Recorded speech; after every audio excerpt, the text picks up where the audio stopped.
ये आज जो प्रेस कॉन्फ्रेंस रखी गई थी, इसका कारण क्या था? सबसे पहले तो मैं आप लोगों का तहे दिल से धन्यवाद करना चाहूँगा, क्योंकि आप लोग जनता की आवाज़ को उठाते ही नहीं हैं और जनता के बीच में पहुँचाते भी हैं ताकि लोगों के सामने सच आ सके।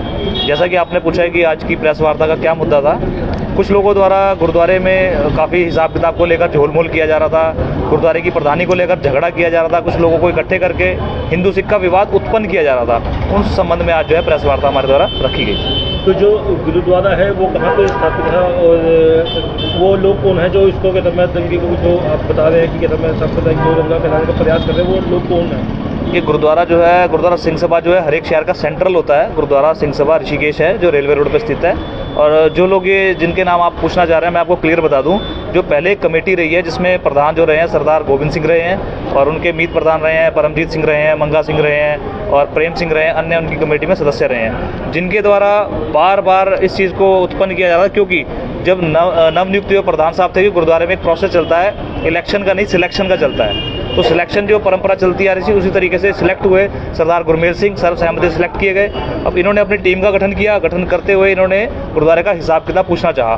तो जब हिसाब किताब हमारे सामने आया तब हमने उसमें देखा तो उसमें कई लाखों रुपए का हेर फेर है। तो उसके विषय में जब जानकारी लेनी चाहिए तब ये लोग आग बबूला हो गए कि हमसे हिसाब किताब पूछे जा रहे हैं, क्योंकि इनके जो घपले किए हुए हैं वो जनता के सामने आ रहे हैं। उस पर रोक लगाने के लिए इन्होंने एक प्रोसेस अपनाया। सबसे पहले कमेटी का विरोध किया कि हमें कमेटी पसंद नहीं है, जबकि ऐसा कुछ नहीं, कमेटी अपने सही रास्ते पर चल रही थी। उसके बाद जब इससे भी ये बाज ना आ पाए, इनको समझ में आया कि हमारी दाल नहीं गल रही है, तो इन्होंने एक विवाद खड़ा किया और कहा गया कि भाई हिंदुओं को गुरुद्वारा परिसर में घुसने नहीं दिया जा रहा, जबकि हमारे कार्यकाल में गुरुद्वारे में बहुत सारे उठाले हुए हैं, हिंदू रीति रिवाज के अनुसार हुए हैं, हम उनका वेलकम करते हैं। और हमारी कार्यकाल में ये जो हम अपने आप को बड़े वडभागी समझेंगे कि हमारे कार्यकाल में जो प्राण प्रतिष्ठा हुई है, इस दौरान जो यात्रा निकली उस यात्रा का हमने बहुत जोर शोर से वेलकम किया है और शहर के बीचों बीच किया है।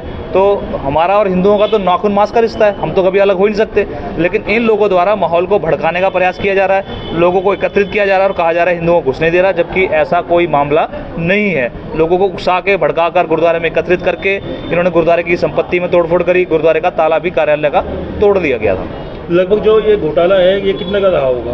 लगभग देखिए गुरुद्वारा साहब की जो बिल्डिंग बनी है करोड़ों रुपए में बनी है। तो कहीं ना कहीं बात अगर समझ में आती है, करोड़ों रुपए का हेर फेर किया गया है। लेकिन अभी जो हमारे सामने आया है वो कुछ लाख में है। जैसे 7.5 लाख का हिसाब किताब एक राजेश ढींगड़ा के पास है, 4.5 लाख रुपए घाटा परमजीत सिंह ने गुरुद्वारे को दे दिया, 2 लाख की देनदारी 7 लाख ले गया। ऐसा जो हमें जो कैशियर हैं गुरुद्वारे के, जो पूर्व में भी कैशियर रहे हैं, हमारे में भी रहे हैं, उनके द्वारा हमें बताया गया। अभी मैं आपको जो क्लियर चीज़ बताऊँ, आप देनदारी अगर आप देखेंगे ना तो गुरुद्वारे में साफ स्पष्ट शब्दों में इन्होंने लिखा है 10 की रकम जो वापस देनी है। कितनी लिखी है? श्री परमजीत सिंह ओमकार हार्डवेयर और आगे रकम लिखी है 2,03,993 रुपये। ये रकम जो है इन्होंने लिखा कि हमने देनी है। और अब आप देखिएगा कि इन्होंने दी कितनी है। वो आपको अगर मैं स्पष्ट उसमें दिखाऊं कि देनदारी अगर आपकी 2 लाख रुपए की है तो आप देखिए क्या लिख रहे हैं। स्पष्ट शब्दों में लिख रहे हैं सरदार प्रेम सिंह दंग ओमकार हार्डवेयर को दिए 7 लाख रुपये। किस बात के दिए भाई? जब आप खुद बता रहे हैं, आप ये देखिए इससे पूर्व भी पर्चे में लिख रहे हैं कि 7 लाख रुपए दे दिए। और कैसे कैसे पहले 4 लाख रुपए दिए, 2 लाख रुपए हकम सिंह ने दिए वो भी दिए, 1 लाख रुपए स्त्री सत्संग सभा ने दिए वो भी दे दिए। कहने का मतलब है देनदारी 2 लाख रुपए की और आप 7 लाख रुपए दे रहे हैं। कहीं ना कहीं आप ब्लैक टू व्हाइट का काम भी गुरुद्वारे परिसर में कर रहे हैं। धार्मिक आस्थाओं से छेड़छाड़ कर रहे हैं आप, और अपना जो निजी स्वार्थ है आप उसको पूर्ण करने के लिए ऐसी ऐसी घटिया चालें चल रहे हैं। तो जब ये अब आपको पता लग गया कि वहाँ पे गुरुद्वारे में घोटाला हो रहा है, तो आप आगे की प्रतिक्रिया क्या करना चाहेंगे? देखिए, हम लोग जो है हम कानून पे बहुत विश्वास रखते हैं, संविधान के दायरे में रह के चलते हैं, संविधान के साथ चलते हैं, संविधान की जो आदेश होते हैं उनका पालन करते हैं। इसी अनुसार हमारा जो राइट बनता है, हम कानून के पास जाके माननीय न्यायालय का दरवाजा खटकाएंगे, अपनी बात जो है माननीय न्यायालय में रखेंगे। उच्चतम न्यायालय में अपने पूरे स्पष्ट शब्दों में बताएंगे किस तरीके से घोटाले किए जा रहे हैं, किस तरीके से गुरुद्वारे की संपत्ति को नुकसान पहुंचाया जा रहा है, किस तरीके से हेर फेर किया जा रहा है, किस तरीके से लोगों को भड़का के गलत तरीके से माहौल उत्पन्न किया जा रहा है। ये सारे के सारे दस्तावेज साक्ष्य लेकर हम माननीय उच्च न्यायालय का रुख करेंगे। जैसा कि आप लोगों को पता ही है कि जब कभी भी सरकारी दस्तावेज आता है उससे छेड़छाड़ करना एक अपराध की श्रेणी में आता है। और एक जो गुरुद्वारे की सोसाइटी है, रजिस्टर्ड सोसाइटी है, इसको मैं अगर आपको दिखाऊं कि गुरुद्वारा जो है रजिस्टर्ड गुरुद्वारा है। और देखिए मुझे कितने रजिस्टर्ड गुरुद्वारा है। इस गुरुद्वारे में अगर किसी भी सदस्य को हटाया या जोड़ा जाता है तो एक सरकार की तरफ से, जो कि रजिस्टर्ड है, सरकार की तरफ से एक नोटिस इशू होता है। उसमें कहा जाता है भी आपको हटाने के लिए कहा जा रहा है, 15 दिन में अपना जवाब दीजिए, नहीं तो हम इसको सत्य मानेंगे। वो नोटिस इशू हुए, 14 लोगों की लिस्ट है। ये जब नोटिस जारी हुए तो इसमें आप देखेंगे 14 नंबर पे सरदार दर्शन सिंह जी, इनका नोटिस भी पोस्ट ऑफिस में रजिस्ट्रार के द्वारा आया। दर्शन सिंह जी भी हमारे साथ मौजूद हैं। तो जैसे ही वो नोटिस यहाँ पर आया तो नोटिस को रोकने के लिए जो इनका सचिव है पुरानी कमेटी का सरदार इंद्रपाल सिंह, वो उस नोटिस को रोकने के लिए पहुंचे और पोस्ट ऑफिस में जाके कहते हैं कि दर्शन सिंह मेरा भाई है, वो बीमार है, आप नोटिस मुझे दे दीजिए। हमें पता तब चला जब उस पोस्टमैन ने कहा कि भाई दर्शन सिंह को मैं पर्सनली जानता हूं और वो मेरे मित्र भी हैं, मैं घर जाके उनसे मिलूंगा। जब वो घर जाके उसने देखा और तब हमें पता चला कि भाई ये नोटिस को रोकने का प्रयास पुरानी कमेटी के जो इंद्रपाल सिंह हैं उनके द्वारा लगातार किया जा रहा है, जो एक जघन्य अपराध है।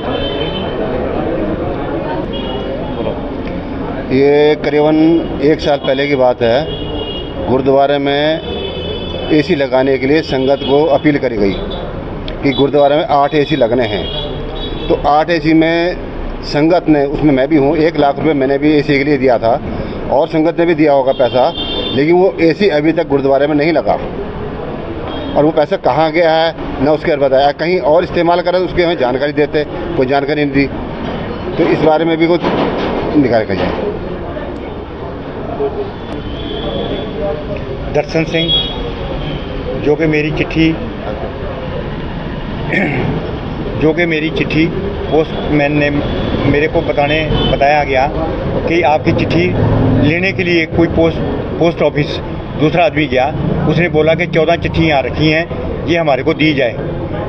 हमने वो चिट्ठी उसको आदमी को नहीं दी। मैंने कहा भी वो कौन आदमी यहाँ आया था? कह रहा वो लंबा सा आदमी था एक, उसने आके मेरे को ये बोला कि मेरा भाई हॉस्पिटल में है, इसलिए वो बीमार हैं, तो मेरी को ये चिट्ठियाँ दे दो, दर्शन सिंह की चिट्ठी दे दो।